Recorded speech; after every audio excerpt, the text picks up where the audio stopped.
What is going on, you guys? It's your boy King Sanders here. We are back with another day of sports betting. This is going to be for Friday, payday, December 2nd slate of NBA action, man. I'm super excited to dive into it. We have a much bigger slate than yesterday. Unfortunately, we did only have like the two games that we ended up, or the one game, excuse me, that we had.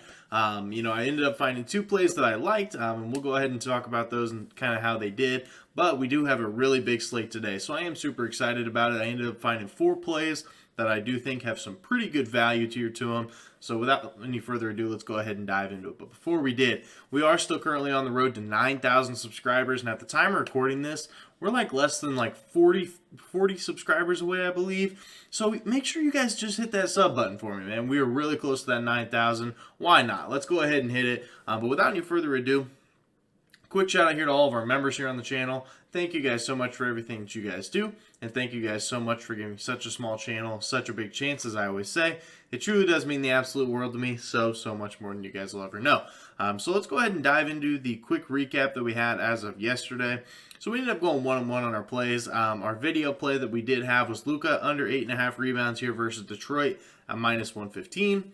Really no sweat whatsoever. Luka was doing a lot of the offensive stuff, and so he was kind of staying on the perimeter. He was shooting a ton of threes during that game, so he was staying a lot on the outside of things. Wasn't really, going to get any rebounds, so I feel like that was a pretty good call. Then we did have Tim Hardaway Jr. as our added play. Guess we just shouldn't have gotten greedy with that one, despite me really liking it. Tim Hardaway Jr. goes absolutely ballistic. I think I'll obviously post it here, but I think he had like 28 points. Like, that's just absolutely wild.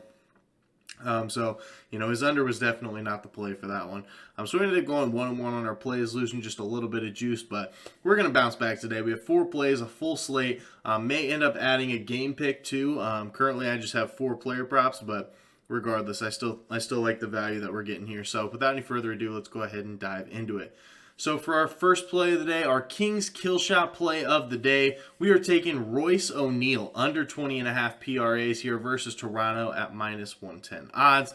Now, I do like this for a couple different reasons here. First things first, Royce O'Neal has gone under in 2 out of his last 3 games. So having Kyrie back in the lineup, it is taking some of the scoring off of Royce O'Neal once again. And I think that we see a similar situation. I don't think Kyrie Irving's going to be, or I don't think Royce O'Neal is going to be scoring nearly as much. Also, he has only hit this over in 10 games so far this year, and 5 of those were at home. So on the year, he's only hit the over 5 times at home. I think that's a pretty good mark. He does usually play better on the road, and I think we see some value here because in the last 7 games, Toronto, they do allow the 9th fewest points per game to opposing shooting guards and the 9th fewest rebounds per game to opposing shooting guards. So they don't really give up a lot of points or rebounds to that shooting guard position, which is 2 things that Royce O'Neal does really well. Not necessarily a great passer. I mean, he can pass the ball, but he's more so a rebounder, kind of a grit and grind type of guy.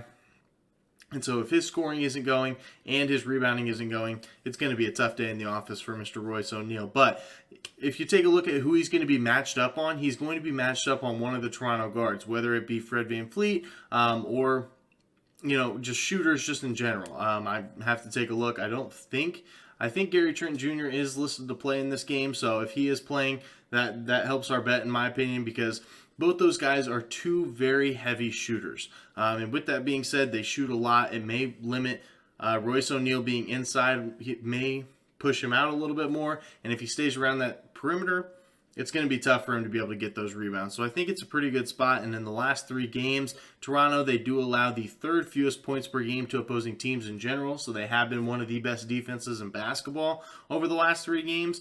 And Toronto is 25th when it comes to pace. And I think that they should slow them down, this Brooklyn team, and it should be a very, very slow-paced game. The over-under is only set to 223. I don't expect Royce O'Neal to be getting most of these shots. It's going to be a Kevin Durant. It's going to be a Kyrie Irving type show. This is a very heavy matchup, and in these sort of matchups, this is not really the games where role players are are going to be getting a ton of shots. So I just think that Royce O'Neal isn't going to see the looks to be able to hit this over. And it's a tough matchup when it comes to the rebounding department. I don't love this spot here for Royce O'Neal. So we're going to be fading him today. Royce O'Neal under 20.5 PRAs here versus Toronto at -110 odds. Now for our second play of the day, we're going to be taking Lauri Markkanen, the man, over 8.5 rebounds here versus the Pacers at +105 odds. Now I know this line's scary. I mean, 8.5 rebounds for Lauri Markkanen is definitely something scary, but he's been really good to this line here recently. He's hit the over in 5 out of his last 7 games. He's been really solid to this line, and in the last 7 games, the Pacers, they have allowed the most rebounds per game in all of basketball to the small forward position. So they've been giving up a lot of rebounds just in general, but specifically to that small forward position for sure. Indiana, as we know it, one of the fastest paced teams in all of basketball. They are 5th. They should really speed up this Utah offense, leading to potentially more offensive rebounds for a guy like Lauri Markkanen, or more defensive rebounds too on the defensive end of things. The over-under set to 238.5, so there should be a ton of shots being put up in this game. Should get plenty of opportunity for Lauri Markkanen to be able to get rebounds in this game.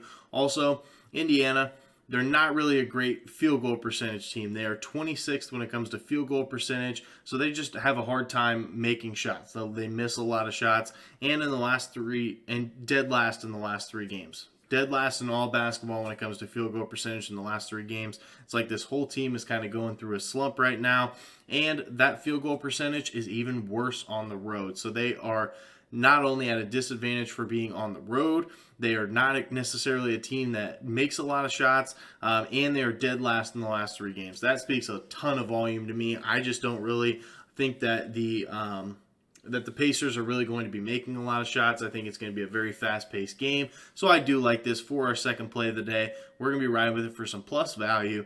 Lauri Markkanen over 8.5 rebounds here versus Pacers at +105. Lauri's treated us nicely. Hopefully he can do that once again for us.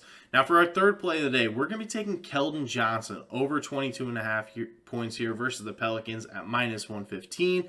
Now I do like this spot here for Keldon Johnson just because this line does seem pretty high, but I think that there's plenty of things that are telling us that he can hit this over. First things first, Pelicans in the last 7 games have allowed the 9th most points per game to opposing small forwards, so they are top 10 when it comes to allowing points to that small forward position.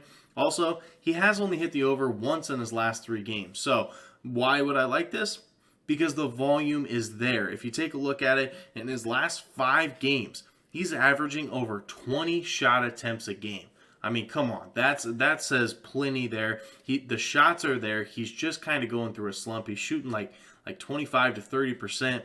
And if he can get hot one game, he can easily hit this over. And it's against a very, fast-paced, good Pelicans team. And I think it's a good spot because the Pelicans on the road, they do give up 10 more points per game to opposing teams than they do at home. So they are a much worse defense when it comes to being on the road. So I think it's a really good spot there. Also, he didn't hit his over last game versus New Orleans when they played I think it was a week ago, but he only had 16 minutes and he only ended up with 5 points. So I think that if he ends up getting the full run, there's potential there.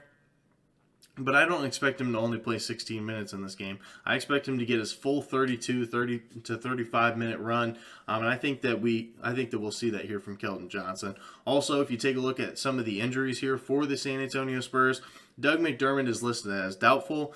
Josh Richardson is listed as out. Jeremy Sohan is listed as out, and Jakob Poeltl is listed as out. I know that Romeo Langford is listed as probable, so odds are he will probably play, but I still think that even with him, I don't think it's going to be taking away that many shots from Keldon Johnson. So that is going to be our third play of the day. Keldon Johnson over 22.5 points here versus the Pelicans at -115 odds. Now for our fourth and final play of the day, we're going to be taking Ja Morant under 6.5 rebounds here versus the 76ers at -110 odds. Now he has gone under in 2 out of his last 3 games, so we do have a little bit of a recency history on our side there. Also in the last 7 games, the 76ers, they've allowed the second fewest rebounds per game to opposing point guards, and I think that we do see a little bit of value there because D'Anthony Melton is kind of running that point guard position as of right now just because they don't have James Harden. They don't have Tyrese Maxey. So we're looking at a guy like D'Anthony Melton. Well, D'Anthony Melton shoots a ton of threes. So if Ja Morant is going to be guarding him, and D'Anthony Melton, by the way, he's been knocking him down at a pretty decent rate. So if Ja Morant does want a decent chance of stopping D'Anthony Melton, he is going to have to get out there on him. And also, Philadelphia, one of the slowest paced teams in all of basketball, 29th in pace. That they're definitely going to slow this fast-paced Memphis team down, and I think it's a pretty good spot.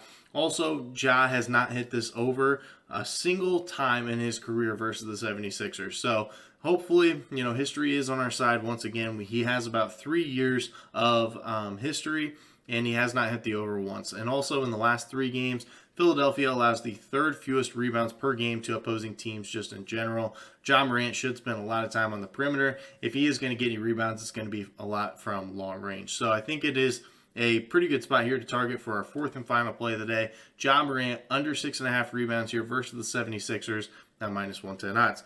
Now, if you guys aren't new around the channel and you guys haven't really had a chance to be around for the consensus plays, we're bringing those back. So basically what the consensus is, I do have, 4 really good friends that I know that watch a lot of basketball too. And so basically what we're going to be doing is we're going to be taking the most exciting matchup or whichever one's televised normally, and we are going to be basically picking a side from it. So I have 5 people, including myself, that we are going to be each picking a side from, and we're just going to take it as an official play. It's going to be our consensus play.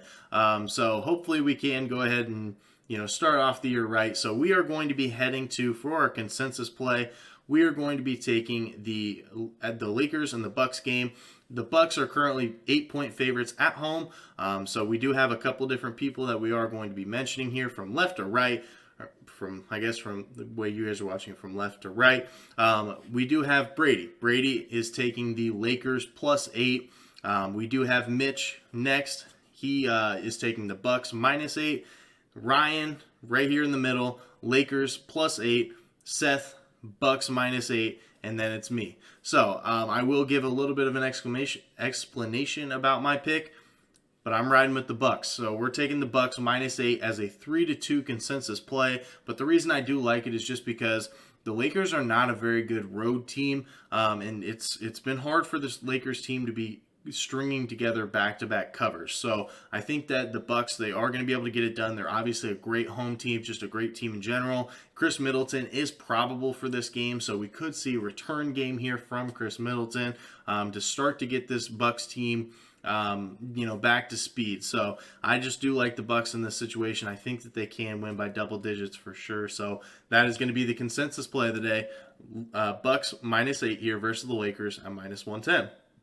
So that is going to do it for today's video. If you guys did enjoy, make sure you guys do like, comment, subscribe. Turn on the notification bell so you guys know whenever I post. Like I said, we're on the road to 9,000 subscribers, and we are less than 50 subscribers away. So if you guys are new, make sure that you guys do hit that sub button. But that's going to do it for me. This is King Center signing out. Peace.